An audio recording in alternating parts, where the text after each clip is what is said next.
but I'm not watching it. And he said he watched Emancipation so he could see Will Smith being whipped. What's sad about that is this film Emancipation is based on a real person that escaped horrors, and I couldn't finish it. So I'll be honest, I couldn't finish Emancipation because it was so mother freaking brutal. And it actually happened to this man, that man with the stripes on his back. Like that to me is not funny. And you already kind of like, from what you did with the hair thing to you letting them white people say the N-word and laughing with them, like you already on thin ice as far as I'm concerned, black wise anyway. And so, like, I didn't think you should have gotten smacked, but what you're not going to do is now, defile the memory of an ancestor that did take an ass whooping so that you can get a good joke in. It's so cheap. So I'm not watching. How you feel about Chris? Well, I was just trying to, I didn't know that you didn't like Chris Rock. I neither. This is all new. I didn't know that. Right. And he's in a Superhead book. Right. He cheated on his wife with Superhead. It's disgusting. Who didn't? Who didn't? First of all, well, that's true. That is very true. You make a good point there. I guess I have no standard. If that's the litmus test, yes, you are correct. Who didn't? But secondly, so the joke, right? If you want to call that, it's I don't think it's that deep. He wanted to see Will Smith get whooped. It's low hanging fruit. Here's my problem with it. I'm not going to watch it because, first of all, too much time has passed. We don't care. We don't care.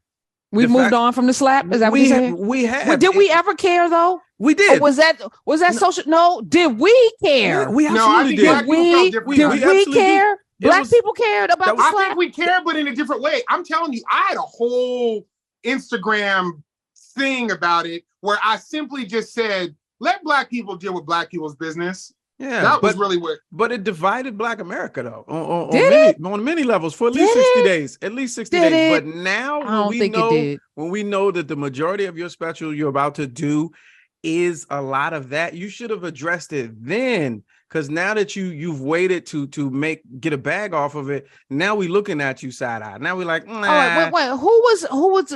Who was divided? What was the division? Black Twitter.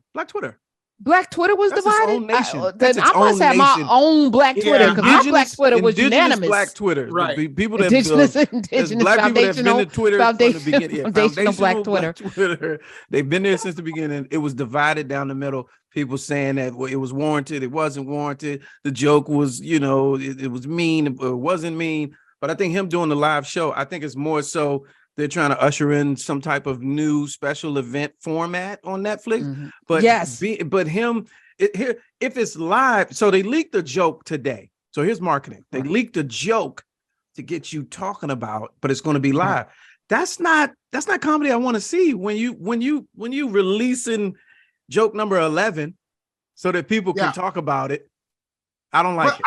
I feel like this, so Lamont, as far as like black people disagreeing, I feel like black people as a conglomerate, we weren't fighting over the Chris Rock thing the way like everybody else was. Even though we had different opinions in the midst of it. That's true, yeah. We were all still kind of like, that's black folk stuff, just let us deal with it. Like people were out here trying to be like, you're showing aggressive black men on television. And you've ruined pieces. They had think pieces. And, nah. As a conglomerate, I think black people were like, we disagree, but we just always disagree on things. Let me tell you why I do like Chris Rock, and I want to just be clear here. I like him because he is a studier of the craft. Correct. He studies the craft of comedy.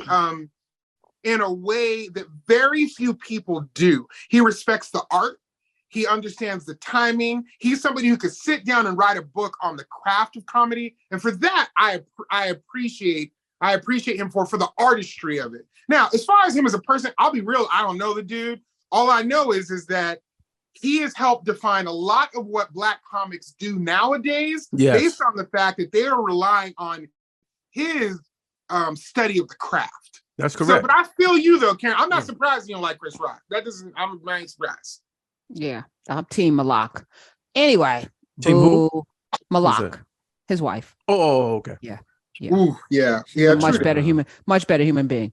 Wow. That said, So I mean, I got choices about where I spend my algorithm, my So, Sure. but I love listening to you too, because y'all are in the business. I don't make myself out to be a comedian at all. All I do is leg sweep comedians. That's just my job. That's You're my in the job. business. You're in the Yeah, business. I'm not in the comedy business. So the craft of it, I don't write jokes, and I'm not, I don't do jokes. So I know that there is But I watch. I know funny though. I will say this though, from a formatic standpoint, I think the live event on stream, I think that's definitely futuristic and ahead of the Yeah. curve. And Oh, I do. he's always been that. So he did one a few years ago that no one talks about, but I thought it was just genius. He did the same show in London, New York, and DC. So good. And then just spliced each joke from each venue, and it basically got the same laughs in each venue, but nobody has really done it after, and no one really talks about it. But he's always been one to really push the envelope.